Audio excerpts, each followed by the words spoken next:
Ahora sí. Bien. En el análisis de los 77 instrumentos normativos que se estudiaron, disculpen, que parece como que se está descargando la batería. Estos instrumentos fueron clasificados en 5 dimensiones de la política migratoria. En primer lugar, control migratorio y seguridad nacional, desarrollo económico, desarrollo social, nacionalidad y registro y protección a población vulnerable. Obviamente que estos son categorías son convencionalismos más bien, porque siempre hay debate sobre cómo clasificar los instrumentos normativos.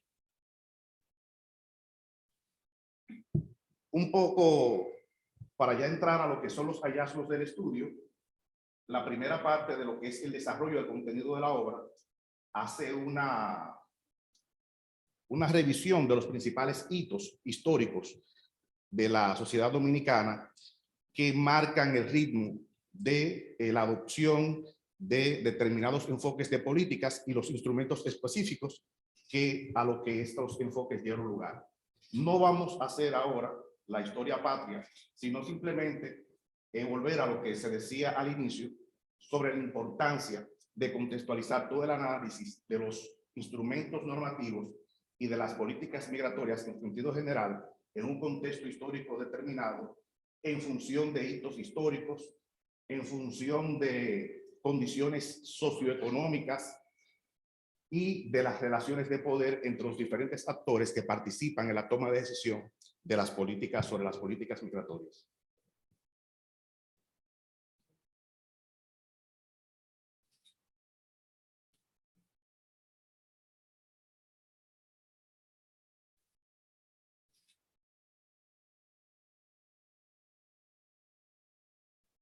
Se le puso un efecto a esto lentísimo. No, es que es parsimonioso, es un tema complejo. Sí. Bien, como resultado de la sistematización, se identificaron 40 instrumentos que corresponden a la categoría normativas nacionales, 27 medidas de carácter administrativo, 3 normativas internacionales o multilaterales y 7 normativas binacionales. Cabe destacar que el 63% del total de los instrumentos, de los 77 instrumentos, fueron adoptados a partir del año 2000, lo cual pone en evidencia como el surgimiento de un interés muy marcado por la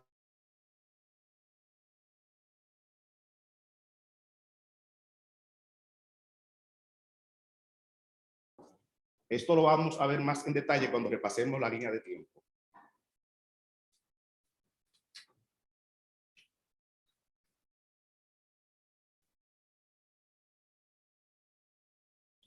Según la población a la cual están orientados estos instrumentos, el 55% de ellos se refieren a la población inmigrante, el 10.4% a población tanto emigrante como inmigrante, el 10.3% se refieren a las víctimas de trata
El objetivo es que quede con el deseo de leerlo, ¿verdad?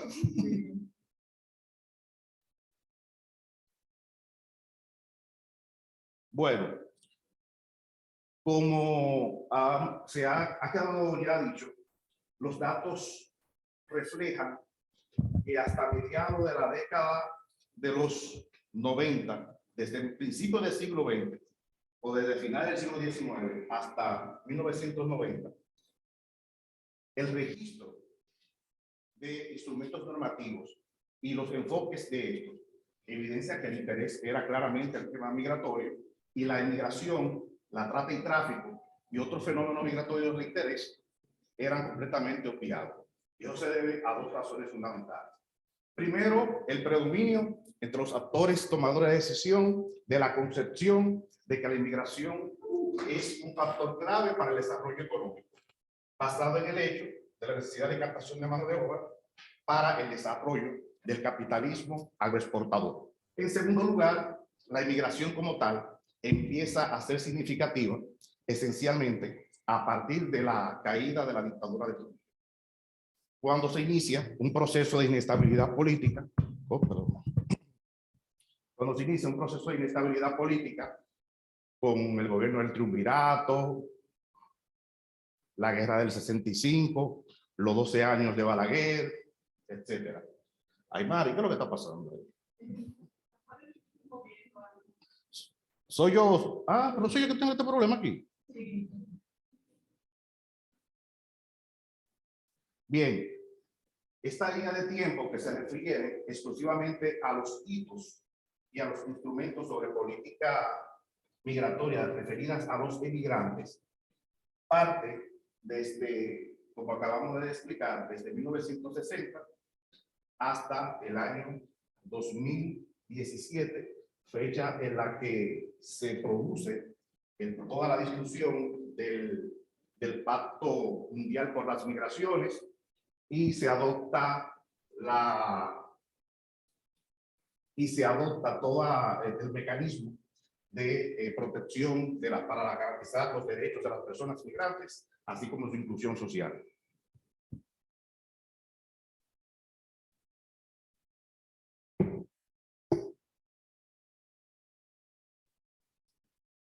La línea de tiempo referida a los instrumentos sobre inmigración es mucho más sinuosa, mucho más compleja. Parte desde 1990 con la adopción del decreto 417 que planteaba la regularización de trabajadores del sector azucarero o trabajadores temporeros básicamente, pasando por todos los demás hitos que todos conocemos de adopción de la Ley General de Migración en 2004, que puso fin al reinado de la Ley 95, de 1939, que gobernó durante todo el siglo XX. Y llegamos a el 2018, donde se presenta como hito fundamental todo el proceso del Plan Nacional de Regularización de Extranjeros.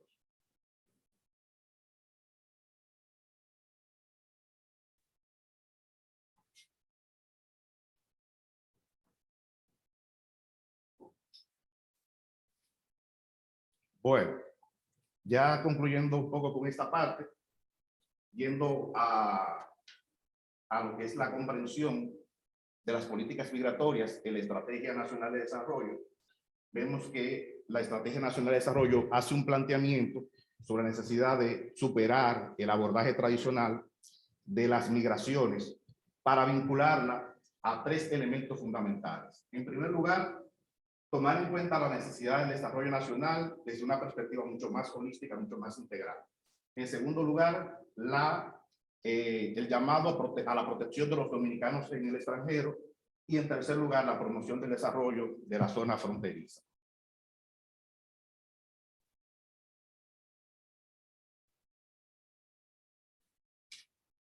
Bueno, del fondo de todos los instrumentos se deriva una caracterización de la política migratoria. En primer lugar, se ha identificado que la política migratoria de República Dominicana carece de integralidad en su diseño, predomina la fragmentación y la ambigüedad.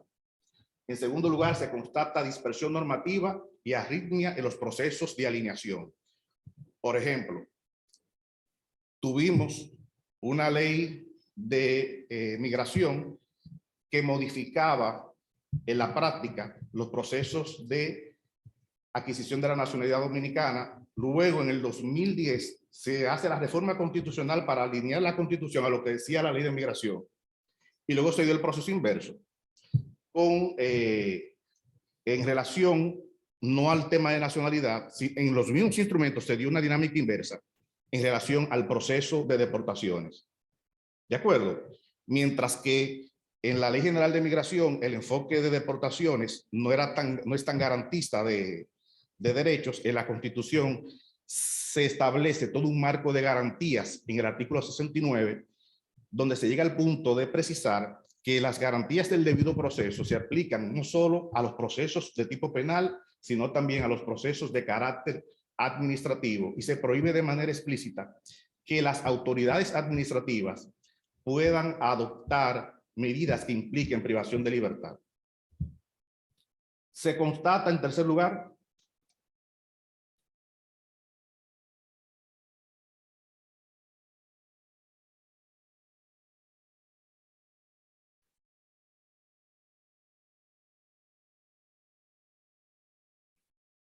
la política migratoria no se ha articulado en coherencia con una comprensión estructural del fenómeno de las migraciones. La vieja discusión de unas políticas llamadas a regular el mercado de trabajo que no tienen correspondencia con lo que son las dinámicas del mercado de trabajo en determinados nichos. Sector construcción, sector agropecuario, etcétera. Se evidencia desfase de la norma en relación con las realidades que pretende regular. Es otra forma de describir lo que acabamos de mencionar con relación a la regulación del mercado de trabajo. Persiste el incumplimiento de la norma debido a la complicada operacionalización de ciertos estándares o la falta de voluntad política. Convergencia de los tres enfoques de gobernanza migratoria con un notorio predominio del enfoque de seguridad y de desarrollo económico. Tendencia hacia un abordaje más integral de las migraciones, y esto queda expresado en la profusión de instrumentos que vimos que domina a partir del año 2000. Cuarto, fortalecimiento del enfoque de derechos en los instrumentos más marcos para las políticas migratorias, como la propia Estrategia Nacional de Desarrollo y la Constitución de la República Dominicana. Principales retos: superar la instrumentalización del tema migratorio y dar más espacio al discurso basado en la evidencia. Superar barreras ideológicas que limitan el abordaje de políticas migratorias desde un enfoque más integral, coherente y articulado. Alinear las políticas migratorias en un marco de desarrollo inclusivo. Avanzar hacia la internalización de los migrantes como un grupo vulnerable sujeto de derechos, cuyo perfil de bienestar incide de una manera u otra en los indicadores de desarrollo humano de la República Dominicana. Adoptar un enfoque de género que dimensione los diferentes problemas que confrontan las mujeres migrantes en República Dominicana.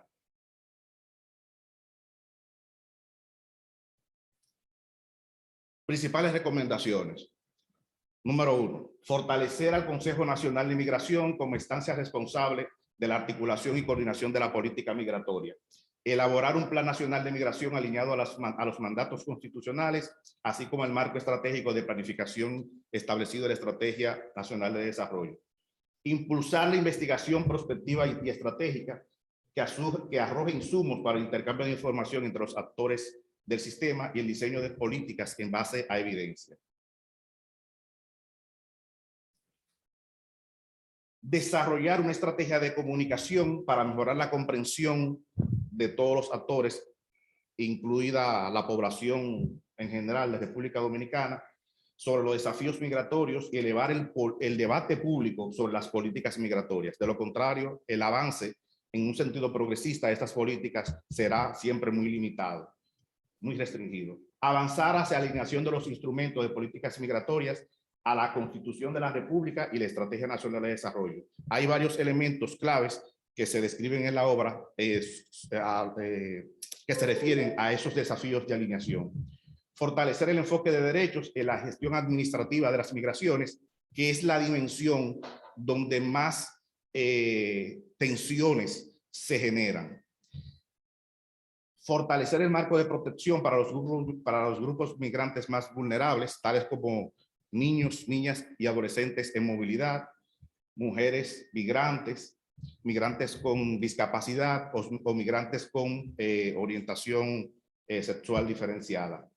Ampliar las políticas orientadas a los migrantes hacia un enfoque de promoción del desarrollo de los dominicanos en el exterior, más que bajo el enfoque de la instrumentalización de la población dominicana en el exterior para canalizar los beneficios económicos de las remesas y en un momento determinado variar las correlaciones de fuerza en un proceso electoral, que es básicamente el enfoque que se ha seguido hasta ahora. Gracias y disculpen por los secreteros. Bien.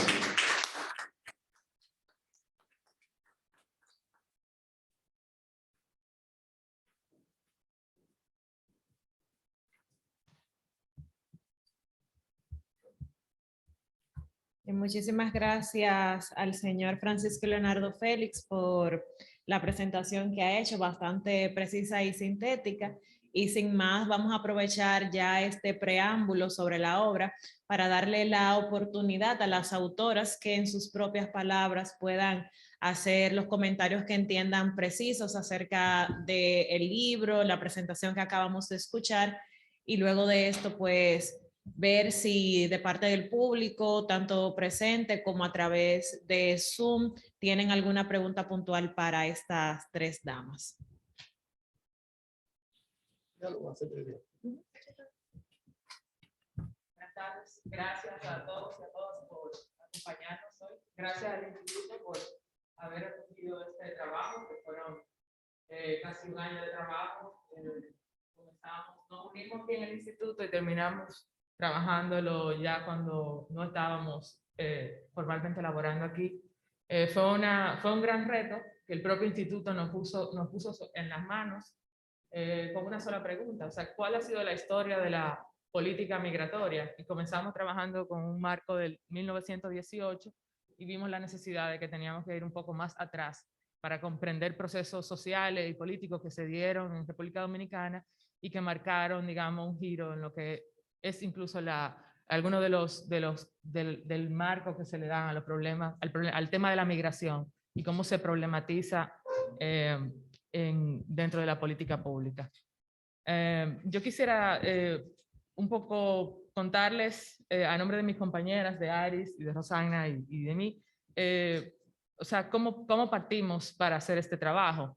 Esas 50 entrevistas que se hicieron, uno de los mensajes más recurrentes que encontrábamos era que algunas personas alegaban, no existe una política migratoria en la República Dominicana. Y nosotros decimos, ¿cómo vamos a tomarlo como hipótesis de trabajo? No existe una política migratoria, vamos a tomar cada uno de los instrumentos que han servido para regular las migraciones en la República Dominicana y vamos a verlo todo en conjunto. Vamos a caracterizarla, vamos a explorarla a partir de un marco analítico propio. Es importante saber que la metodología de este trabajo fue algo de nuestro propio diseño, o sea, no estábamos partiendo de algo preestablecido o replicando un estudio que ya existía, sino que y eso fue lo que nos obligó a hacer una exploración extensiva de un montón de bibliografía que se encuentra dispersa, pero que han tenido investigadores e investigadoras antes que nosotros dialogando sobre el tema de la política migratoria en República Dominicana. Entonces, muchos de esos comentarios que se oyen es poco eficiente, la política no existe, no está articulada. Lo que tratamos fue de encaminarnos en el campo del estudio de las políticas públicas, que examina ese tema de la fragmentación, del tema de la coherencia, y enmarcarlo en el campo que teníamos, que era el campo de las migraciones. O sea, la migración es un fenómeno complejo, eso obliga a que las políticas tiendan a fragmentarse para solucionar por diferentes vías un problema cuya complejidad no se puede abordar desde un solo espacio institucional. Y creo que eso nos fue llevando a articular un marco conceptual que ayuda a esa visión sistémica de la política migratoria. a no verla como una sola cosa. La política migratoria no es la Ley General de Migración. Son muchas otras acciones y medidas administrativas que se han tomado y nosotros tratamos de contextualizar la toma de esas decisiones en contextos sociales, políticos y económicos que se dieron en nuestro país que motivaron esa toma de decisión. Uno de los aspectos que se mencionó en la presentación, Francisco, gracias por tu presentación, no hiciste la tarea, como quien dice, era el tema de la reactividad, y creo que eso se presenta de manera muy clara en el instrumento, en el trabajo, cuando nosotros ponemos el contexto previo a la toma de decisión. Se ve muy claro cómo el Estado dominicano reacciona, más que ser proactivo en torno. Y el tema de cómo se problematiza la migración, o sea, cuál es el problema, que es la base de lo que es la metodología del marco interpretativo. O sea, los actores hacen sentido de una realidad y la problematizan y entienden que la solución que le están dando al problema es efectiva y es correcta. Entonces ahí cabe preguntarnos si el problema de la eficiencia ha estado en un problema de origen, de definición del problema. Es decir, si estamos definiendo mal el problema, la solución nunca va a ser efectiva. Entonces, creo que también entender que al ser una metodología de diseño propio, digamos, de nuestra propia creatividad, fue un ejercicio interesantísimo en términos transdisciplinarios. Nosotros, a pesar de que estamos abundando sobre 77 instrumentos de política pública, la mayoría de ellos normativos, no somos abogadas. Entonces eso realmente enriqueció la discusión de que el instrumento no era solo un instrumento jurídico, realmente para nosotros estaba viendo como un contar una historia, un problematizar un problema y una postura política en torno a ese problema. Entonces fue una experiencia riquísima. Quiero también aprovechar para agradecer a mis colegas que fueron increíbles trabajar con ella y al doctor Lozano por su apoyo siempre con este proceso. A las personas entrevistadas que son anónimas, pero que fueron de muchísima ayuda para nosotros realmente ver un panorama general de lo que es la política migratoria en la República Dominicana. Muchas gracias.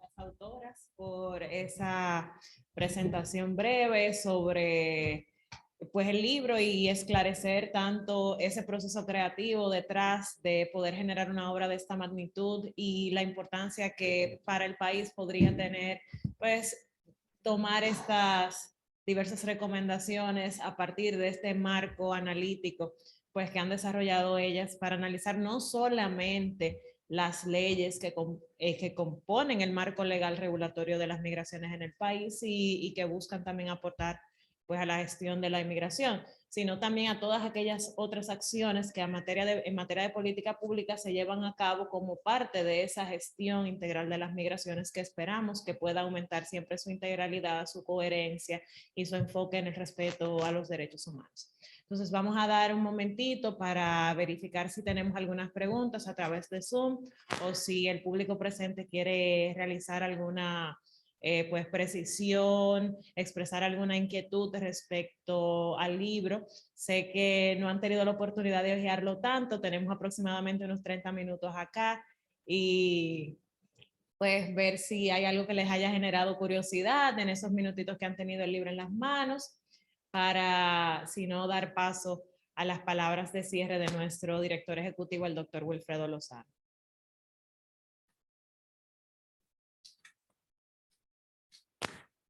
Muchas gracias. Tenemos una pregunta de parte del viceministro Román. Sí, la pregunta que tengo es algo que quizá se la hace el mismo director del instituto todos los días. Es con relación al Consejo Nacional de Migración. Creo que una de las propuestas que se hace es fortalecer el consejo en el cual participamos, el Ministerio de Relaciones Exteriores, obviamente en representación del canciller, pero nos toca a nosotros, por ser del área consular y migratoria, integrar muchas de estas reuniones. Y la verdad que nos han generado muchas dudas en torno al funcionamiento de este espacio, temas así quizás relacionados a metodología, razón de ser, el alcance de sus resoluciones. Vuelvo y repito, son preguntas que a lo mejor el mismo director se las hace todos los días, pero ustedes que llevaron a cabo esta investigación, quizá un poquito más a fondo, no sé qué comentarios nos pudieran hacer sobre este consejo que durante el año 2021 ha sido tan activo con varias medidas en torno, obviamente, a la población venezolana por un lado, y más reciente con la población migrante haitiana. Quizás eso nos ayudaría muchísimo más a las agencias gubernamentales integrantes del Consejo, pues aprovechar mejor lo que es ese espacio. Voy a tomarme la pregunta, no sé si ustedes quieren abundar. Sí, uno de los aspectos que nosotros tratamos en el trabajo es el tema de la fragmentación y del monopolio institucional que estuvo dominando la política migratoria hasta cierto punto. El Consejo aparece en la historia que nosotros como hilvanamos con los instrumentos y el contexto que le damos como una especie de ruptura de ese monopolio. Ese monopolio lo ejercía la DGM puntualmente, hasta cierto punto. Entonces el Consejo viene a generar una nueva manera de gobernar las migraciones en el país y tratar de ser un espacio con mayor participación interinstitucional. Pero ¿qué pasa? Cuando tú fragmentas, tú generas problemas de coherencia.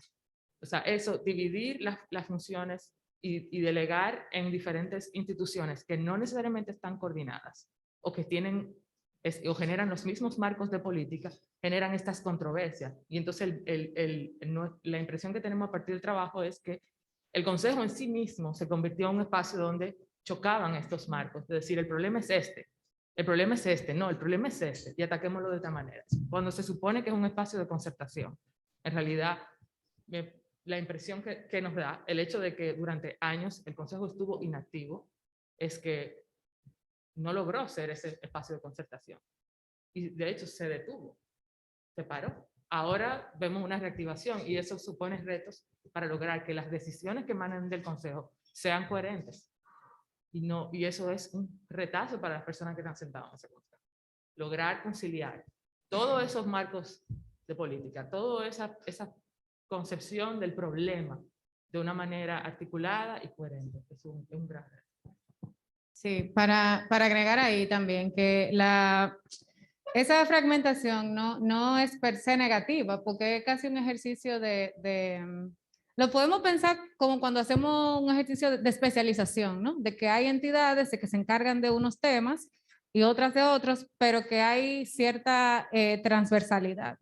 Y yo creo que esa es una de las características del tema migratorio, que es multidimensional y es transversal, porque estamos hablando de personas que se movilizan. Personas que se van, personas que llegan, personas que transitan, personas que retornan. Y las necesidades, las características de esas personas no desaparecen, sino que empiezan a jugar con los contextos. Empiezan a jugar con los contextos. Entonces tú tienes, incluso en el análisis que hicimos se ve que hay normativas que están ahí que no son necesariamente de carácter migratorio, sino que tienen otro carácter, pero dentro de sí implican, hay algún mandato o algún compromiso que se desprende o debería desprenderse en materia migratoria. Entonces, la fragmentación en sí misma como que obedece dentro del marco de política, ¿no? Situándonos como en la metodología y el marco conceptual concreto que utilizamos, no es mala, pero sí demandan de grandes esfuerzos de coordinación, porque ahí tendrían los actores para que la política sea integral, para que esa transversalidad realmente se dé sin ambigüedades e incoherencias, tendría que compartirse una visión común, primero para plantear el problema, como decía Farah, y luego un objetivo común de cómo, hacia dónde, ese problema, hacia dónde lo queremos llevar una vez definido. Entonces yo creo que ese es uno de los retos, y es un reto no solamente con la política migratoria, yo creo que también en otros aspectos de las políticas públicas eso se puede evidenciar, pero evidentemente con el tema migratorio quizá las confrontaciones son mucho más fuertes o por lo menos mucho más perceptibles, ¿no? Y eso por el carácter político, siempre la gente se está posicionando con ese tema como con un carácter político muy fuerte, una noción política muy fuerte, entonces eso hace que sea mucho más evidente, ¿no? Como esa desarticulación en la política, cómo se avanza por un lado y por otro no tanto, o incluso cómo puede haber contradicción entre una normativa y otra que luego se puede resolver con una tercera salida, ¿no? Como casi que un parche para mediar entre esos dos pulsos, y eso se ve en la normativa. Buenas tardes. Un poco para complementar lo que decían las compañeras. La idea de coherencia, lo que vimos, bueno, partíamos de la hipótesis, ¿no?, de que los actores nos decían que no existía política migratoria. Entonces, lo que vimos, y como conclusión, como también lo dijo bien Francisco, es que lo que encontramos es que sí existe una política migratoria y que es incoherente, es ambigua y es fragmentada. Entonces, esa idea, pero es bueno como reflexionar también de dónde viene esa idea de coherencia.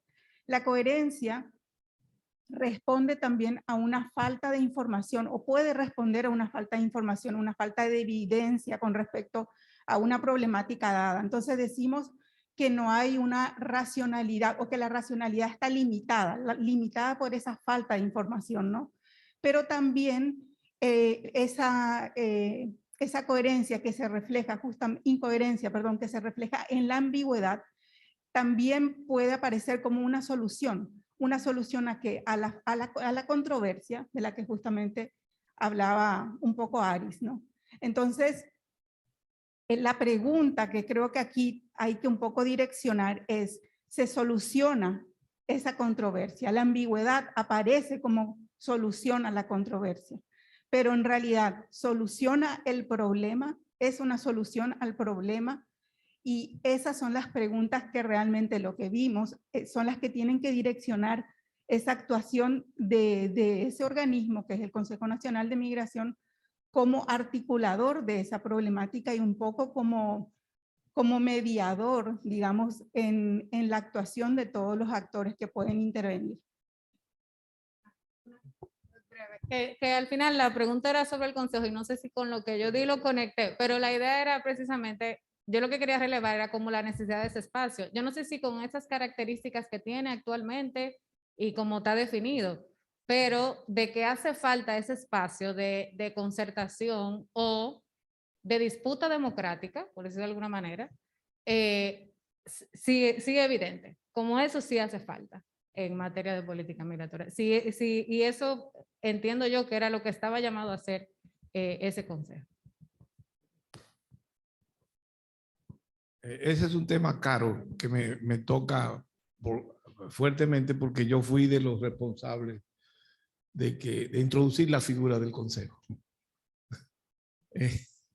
Yo recuerdo cuando en Flaxo discutíamos estos temas y cuando de alguna manera llegamos a la conclusión de que se necesitaba ese espacio articulador.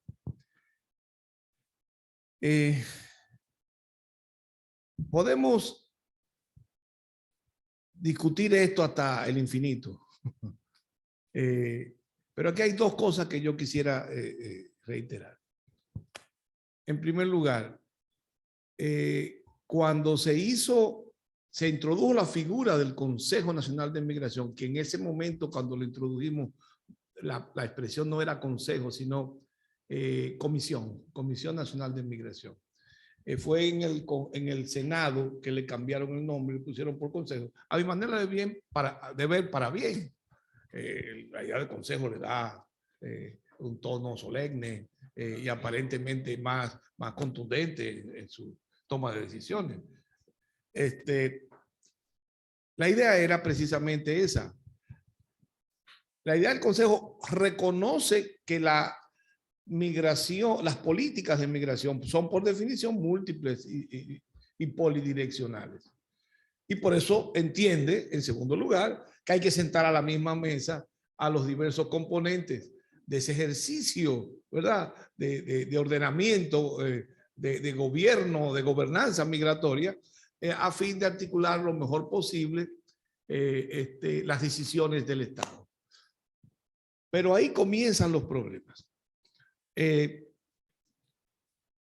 En aquel entonces teníamos una preocupación muy fuerte, la de que en el ordenamiento migratorio de ese momento, el ministro del Interior tenía todo el poder. Era de alguna forma el jefe de la Dirección de Migración, aun cuando la Dirección de Migración tiene autonomía. Era además el espacio donde se articulaban las políticas y era además el que ejecutaba las políticas. Cuando se puso la idea del Consejo, originalmente pensábamos que había que reducir ese poder, que había que buscar la forma, y yo le estoy hablando no en términos del deber ser, sino de los hechos históricos. Había que buscar la forma de reducir la dimensión del poder, la fuerza del ministerio, porque no se puede ser juez y parte. Ese es un elemento importante para entender por qué se introdujo la idea del Consejo en la ley.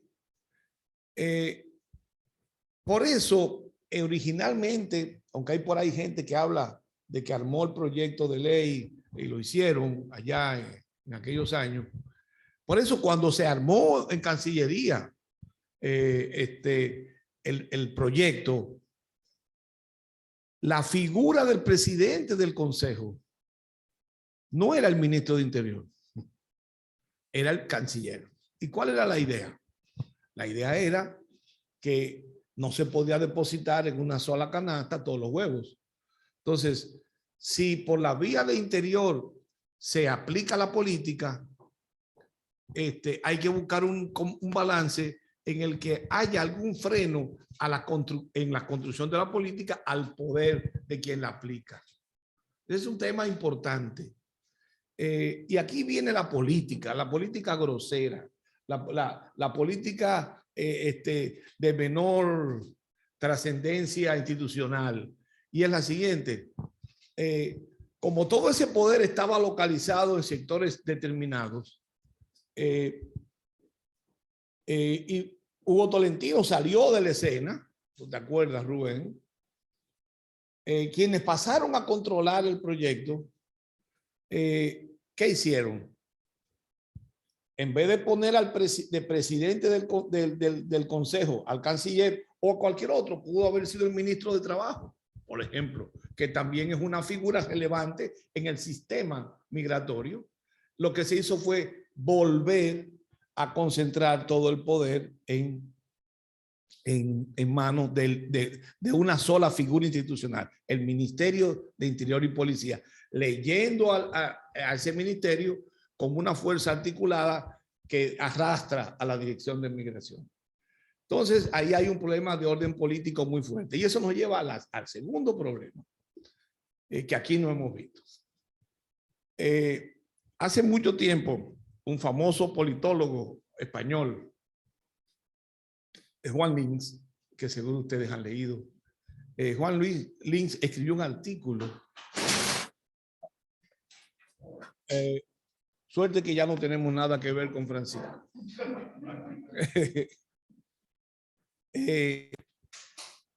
Juan Lins escribió un artículo donde discutía el tema del parlamentarismo o el presidencialismo como el régimen político que más pudiera ser, digamos, funcional a países como los de América Latina.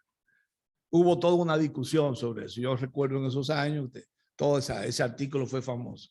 Lins planteaba, en su tradición de Harvard y en su mirada europea, que era mejor el parlamentarismo, que el presidencialismo como régimen, como forma de régimen del Estado democrático, había solo funcionado en Estados Unidos, donde sí ese régimen funcionaba porque había un equilibrio de fuerzas entre el Congreso y el Ejecutivo, y donde la justicia, al fin y al cabo, aunque el presidente tenía incidencia en la decisión de la Suprema, funcionaba como un poder propio.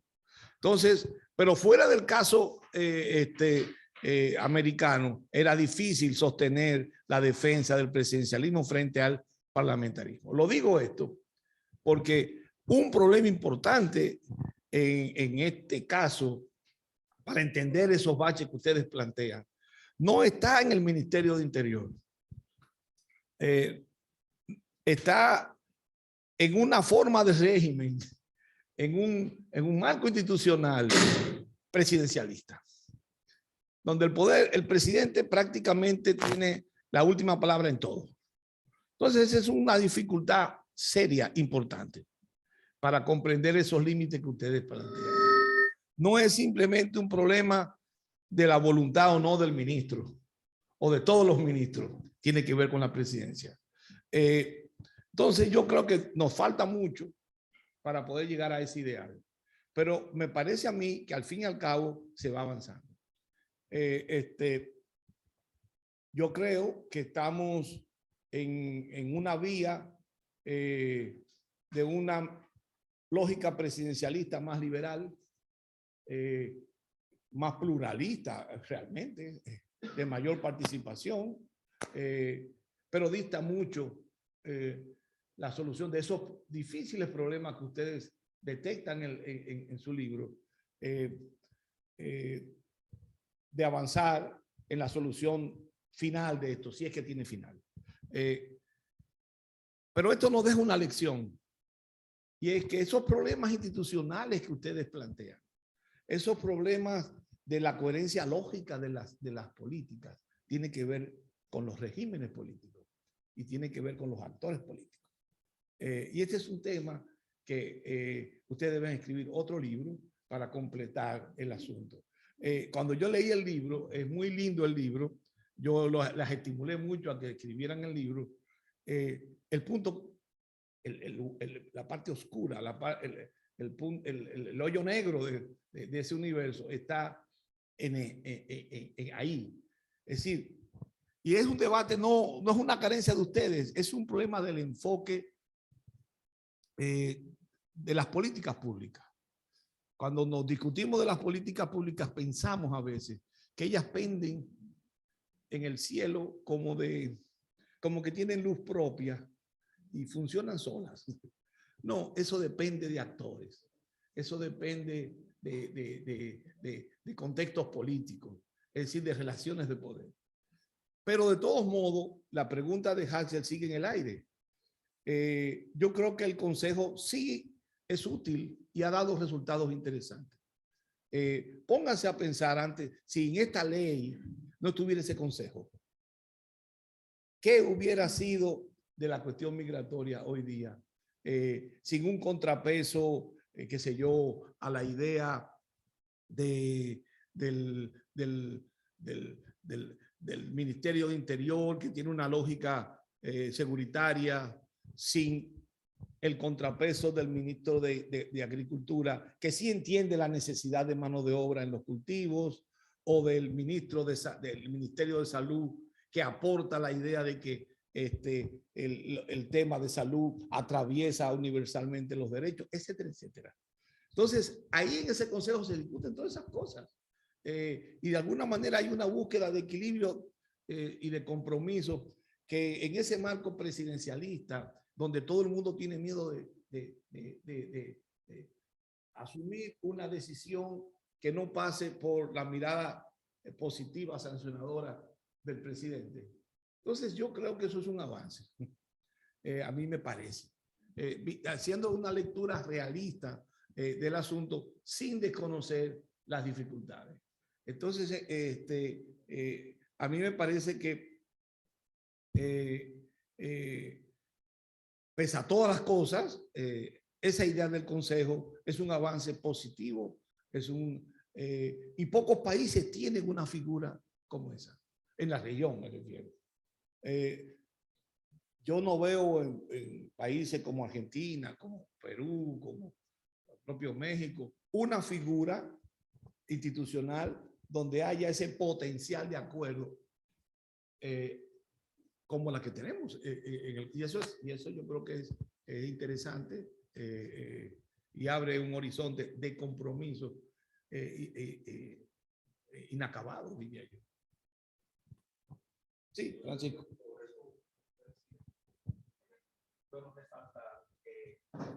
Es que ese hombre tiene una voz. Sobre eso último que Wilfredo decía, es bueno también poner de relieve que el problema o que las debilidades de operatividad que se han identificado en el Consejo Nacional de Migración no son exclusivas del Consejo. Fijémonos que en los diferentes sectores, seguridad social, protección de niñez, hay órganos de coordinación interministerial que funcionan, que tienen la estructura colegiada, y todos esos espacios de toma de decisión y de coordinación de políticas públicas presentan ese tipo de problemas, de desafíos. Es decir, no se reúnen con la regularidad que establece la ley que lo regula, no logran una correcta coordinación, los actores toman decisiones al margen incluso de los mandatos explícitos de las leyes que lo instituyen.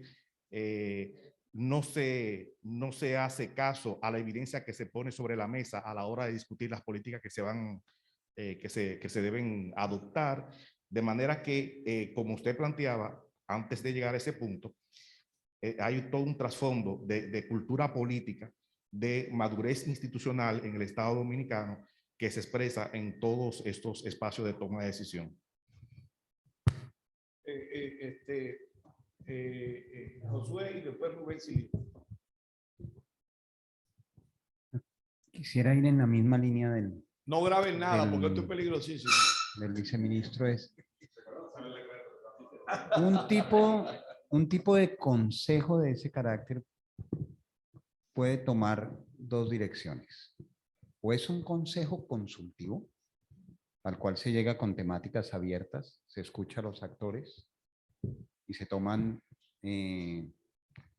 ideas para decisiones que están en otra instancia, o es un consejo que busca la coordinación transversal de temas que requieren la interinstitucionalidad alrededor del mismo tema. O sea, porque, digamos, cada institución pública puede tomar las decisiones que corresponden al Ministerio de Relaciones Exteriores en sus temáticas, o el Ministerio de Interior y Policía, o de Agricultura, o de Trabajo. El tema es cuando necesitan que una temática sea transversal e implique la coordinación de varias entidades porque la temática es transversal.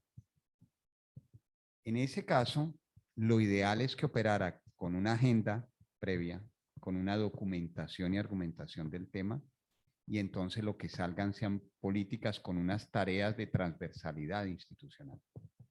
Entonces, ese es un consejo más de perfil de transversalidad de políticas públicas.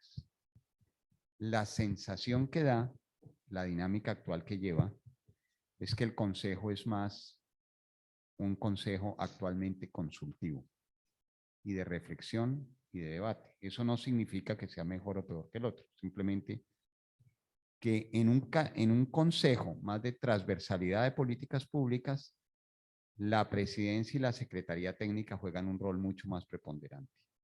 O sea, la presidencia debe orientar temáticas, concertar agenda, y la secretaría técnica preparar con cada uno de los actores previamente, por ejemplo, saber qué temas se van a someter a decisión y con qué información se van a tomar esas decisiones. Entonces, yo creo que la realidad es que hoy en día la dinámica, que es muy interesante lo que está pasando en el Consejo, tiene más un perfil de carácter consultivo. O pareciera desde afuera. Yo creo que debemos enfocar el problema de otra manera. Es un tema complejo e importante. Yo creo que esa lectura cae en el asunto muy institucionalista, y le da a la política pública un protagonismo propio que no tiene.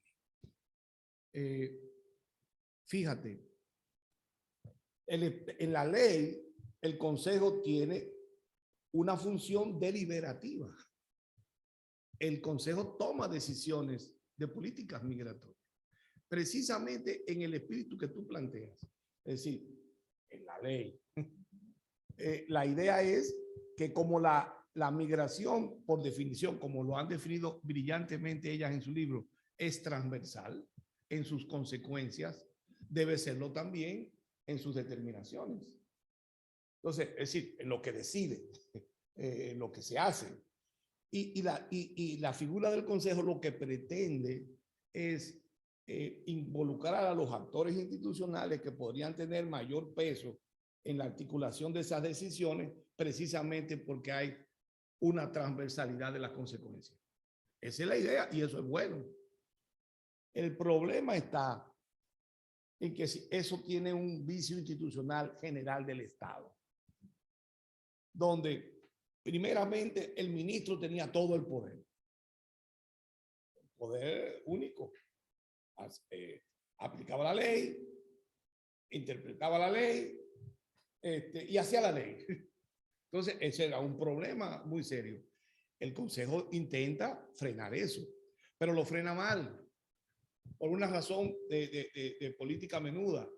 Ciertas fuerzas eliminaron la separación que permitía hacer eso, porque un ministro que tiene todo el poder no va a ceder el poder porque él sea buena gente. Ahora, ¿qué se hizo? Si hubiera sido el ministro de Trabajo, el presidente se separa la ejecución de la ley de la construcción de la ley. Pero ahora es muy difícil eso. Y a esto se le añade otro tema. Me hubiera gustado que Chucho hubiera sentado ahí para discutir este tema. El otro tema importante es que en el formato que se tiene, todos los ministros tienen temor de participar en la decisión. Todos tienen miedo y todo el mundo se queda callado y en última instancia esperan que el presidente dé la señal. Pero precisamente el presidente lo que quiere es que el Consejo debata y discuta y tome decisiones. Y en consecuencia construir una cuestión en diálogo entre el presidente y su ministro. Pero eso casi nunca ocurre. Ese es un problema serio lo que estoy planteando. Y aquí yo descargo al presidente. La figura presidencial no es ni siquiera la más decisiva a la hora del presidencialismo actual. Yo recuerdo un artículo de Fernando Enrique Cardoso, un artículo famoso que se llama, ¿cómo es que se llama? Es algo así sobre el círculo del poder y la burocracia de Estado, algo así, donde él dice, en América Latina, uno de los grandes problemas es que los ministros, todos los ministros, tienen miedo en sus acciones, no de equivocarse, porque todo el mundo tiene miedo de equivocarse, sino de que su proyecto quede afectado con una decisión. Y entonces, el poder del presidente quisiera reproducirse, no el presidente, sino todos sus ejecutores, en cada escala de la cadena. Entonces, tiende a la anulación. La idea de Fernando Enrique es que el presidencialismo tiene mucho que ver con esos círculos del poder, donde el presidente es sencillamente un componente articulador y no es ni siquiera el que lo produce. Es un asunto complicado, pero yo no creo, Josué, que sea un problema de racionalidad, de hacer el cálculo racional correcto, lo cual es importante. Yo creo que es un asunto de relaciones de poder. Es mi interpretación. Rubén quería decir algo. En realidad, no me voy a referir. Es una discusión que hubiera tal al funcionamiento del Consejo, pero sí al tema de la racionalidad, que usted ha enfocado muy claramente. Y yo pienso que, es decir, no podemos pensar que la respuesta está dentro de las políticas migratorias. Exactamente. Porque las políticas migratorias obedecen a una relación de poder que se da en la sociedad. Esa es la idea. Y los actores que están en la sociedad, hay poderes fácticos que condicionan las decisiones que pueda tomarse en este país sobre el tema migratorio. Es decir, el fiel de la balanza lo establece un poder fáctico que se mueve esencialmente hacia la ala más conservadora y que impone unos lineamientos sobre cómo se debe ejercer la política migratoria. Y fíjense que a pesar de todo lo que hemos avanzado, ahí tenemos 22 instrumentos controlistas y estamos en el año 2021. 22 instrumentos, quiere decir que tenemos más del 25% de los instrumentos que se han producido que miran casi exclusivamente al efecto de control y no a los demás aspectos, a pesar de que en los hechos hemos tenido que afrontar situaciones que se derivan de esa transversalidad de la migración y nos limitamos en resolverlo porque obviamente siempre tenemos que referirlo a esa visión controlista. Amén de que la ideologización o la instrumentalización pasa por un recurso de ideologización que es el eterno enemigo. En consecuencia, generalmente no se quiere responder al fenómeno migratorio, sino responder al eterno enemigo. Muy bien. Entonces hay un círculo vicioso que dificulta dentro o fuera del Consejo tomar una decisión que sea plenamente técnicamente sustentada. Es muy difícil porque todo pasa por ahí. O sea que yo pienso que esto va a ayudar mucho, porque yo mismo estoy viendo que en realidad esta reflexión, yo de lo que siempre pensé, igual que ustedes, que hay siempre ha habido una política migratoria. Fíjense que la mayoría de los actores que ustedes entrevistaron decían que no hay política migratoria, pero cuando se dice no hay política migratoria es una manera de excusar los que, entre comillas, llamaríamos errores de la política migratoria. Si decimos que no hay, es porque no hay. Y sobre todo que están pensando que haber política quiere decir que es un tipo de política específica. Exactamente. Pero no se reconoce, porque también además esa finalidad, esa instrumentalización que se ha venido desarrollando con el tema migratorio, nadie la quiere asumir de manera formal. Nadie la quiere asumir. Todo se ve como una casuística. Y eso habría que profundizar un poco para ver el funcionamiento al interior, ¿no? Bueno, Adrián, el vino se va a calentar. Yo creo que aunque el libro se centra en analizar analizar la migración desde la política pública, yo creo que sí hace un reconocimiento, que se le puede meter más, pero sí hace un reconocimiento del tema de las relaciones de poder. Y hay una cosa que a mí como que yo creo que casi que es la excusa. Es la excusa y es como la forma en la que reconocemos esa manifestación de esas relaciones de poder. Y yo voy a leer aquí una cosita puntual y después otra cosa que está en el libro. Y es lo primero. La definición de la que partimos de la política pública es muy formal, pero tiene una coletilla y dice que la política pública es entendida como la intervención del Estado expresada en un conjunto de decisiones interrelacionadas orientadas a resolver o a minorar un problema público y que sigue un proceso formal que lleva a dictar documentos formales que expresan las decisiones. Pero entonces tiene también esa misma acepción, cierra diciendo, y un proceso político que muestra la confrontación de intereses. Y yo creo que en la parte...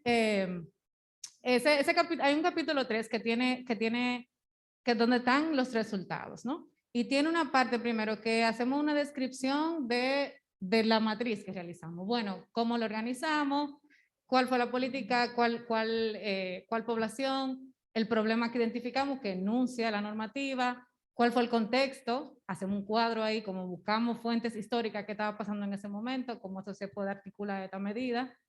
Y la tipificamos. Bueno, tiende a, si la relacionamos desde una perspectiva de derechos, esta medida potencia el ejercicio de los derechos o los restringe. Pero después de eso, ni hacemos una tablita y tal los números. Después de eso hay un análisis histórico que entonces empieza a contar cuál era la dinámica, cuál era el contexto, qué estaba pasando. Y en muchos casos incluso a nivel internacional, y yo creo que ahí hay un reconocimiento de las relaciones de poder que estaban alimentando la dinámica y que al final producían esa política. Y una cosa como muy, un ejemplo, que es el que a mí, que yo creo que es una cosa que no hemos superado, como Por ejemplo, en mediados de 1900, o sea, todos estos acuerdos que se hacían para la contratación de jornaleros, y eso es algo que decimos, como cómo predominó también esa visión del desarrollo económico, es una de las predominantes, pero predominante también viendo a la población inmigrante de manera particular como factor trabajo. O sea, factor trabajo así, factor trabajo, o sea, es un componente, un elemento de la producción, ¿no? Y cómo en teoría había una responsabilidad, por ejemplo, del sector privado como un beneficiario directo, ¿no? De esos permisos. Sí, tú puedes contratar jornaleros y tú te tienes que encargar de que tengan documentación y garantizar ciertos servicios. Eso se cumplió. O sea, eso se cumplió. ¿Se cumplió o no se cumplió? ¿Qué problemáticas devienen también de eso? ¿Y por dónde se corta la soga? Al final, como, bueno, hay muchos migrantes que quizá en el tiempo su condición se volvió irregular, pero su entrada fue regular y debió ocurrir un proceso que le permitiera estar aquí bajo ciertas condiciones y eso nunca ocurrió. Entonces, hay un sector que se beneficia. Podemos decir que el inmigrante obtiene un beneficio, que el país obtiene un beneficio de ese trabajo, pero también el sector empresarial tiene un gran beneficio, o sea, crea riqueza a través de eso. Entonces, ¿cuál es su contribución para que esa migración se dé de manera ordenada y en garantía también de derechos de esa población, ¿no? Yo creo que eso es parte de lo que también se discute en el libro y eso a mí sí me parece muy político. Entonces, nada, solo quería como agregar eso. Pero no te tienes que sentir mal porque tú te concentraras en las políticas. Eso tiene una legitimidad argumental total. Y además, eso es lo que le da coherencia al libro. No te tienes que sentir mal por eso. Pero sí te recuerdo algo. Recuerda diferenciar lo político de la política. Ustedes se quedan en el plano de lo político, que era el que le correspondía por la dimensión general del análisis, que era el de la política pública. No te tienes que sentir mal por eso. No, yo no me siento Está mal. muy bien. Yo O sea, en dos palabras, que tú no te refirieras al presidencialismo, al gobierno de fulano, no importa. Tú has hecho un análisis muy coherente, muy bien articulado de las inconsistencias de las políticas públicas en materia migratoria a lo largo de un siglo. Esa es la virtud del libro. Y bueno, yo quería agregar a eso que el libro contiene una matriz en donde se ve justamente cada instrumento en su contexto y a partir de ahí es un insumo de análisis, pero es una historia viva también. Entonces de ahí también un poco la invitación incluso al instituto a que se siga alimentando esa matriz y que pudiera ir haciéndose ese análisis en relación incluso a la coyuntura, porque realmente creemos que puede permitir tener elementos que van a ir ampliando las conclusiones y a lo mejor probablemente también variando, ¿verdad? Y la correlación de esos hechos que nosotros lo llamamos hitos, ¿verdad? Que construyen esa historia causal, se ve, digamos, una historia viva que se ve en el aquí y en el ahora permanentemente. Entonces creemos que realmente es un trabajo que merece la pena seguir haciéndose. Claro. Adrián. En vista de que las palabras de cierre se volvieron un debate de cierre y qué bueno que fue un debate pues entre todos los que estamos aquí y que pudieron las autoras hacer algunas precisiones también sobre los comentarios que nos hicieron pues los presentes. Agradecer a todos y todas por estar aquí, tanto las personas que están de manera virtual como presencial, invitarles a revisar este libro, invitarles a que no solamente lo pueden encontrar de manera pues física, sino también que va a estar disponible a través de nuestra página institucional para que lo puedan compartir fuera de la barrera de la presencialidad. Y nueva vez decir que el instituto está muy agradecido de la presencia de todas las instituciones que a lo largo del tiempo apoyan el ejercicio de investigación, el ejercicio de formación que se realiza desde esta institución, especialmente a los señores viceministros que se encuentran acá con nosotros, las autoras, el comentarista, también a nuestro viceministro del Ministerio del Trabajo, el señor Julián Mateo, el señor Jackson Román del Ministerio de Relaciones Exteriores, el señor Rubén Silié, las hermosas, inteligentes y extrañadas compañeras del instituto, pues felicidades por tan arduo trabajo y quedamos con el compromiso de leer y de continuar alimentando este recurso metodológico que ellas nos han compartido. Escúcheme, yo Gracias. no quiero ser el que cierre, pero yo quisiera una majadería de gente adulta mayor, saludar que en el público se encuentre Humberto García Muñiz. No me diga Ahí Humbertico. está Humberto, ¿Dónde así está que Humberto? lo saludamos a Humberto en Puerto Rico. Humberto. Humberto, no te quedes en H. Préndete.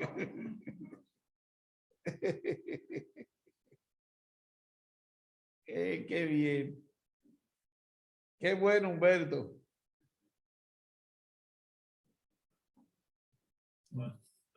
Son como mis estudiantes que se ponen en la línea, se apagan para irse por cualquier cosa.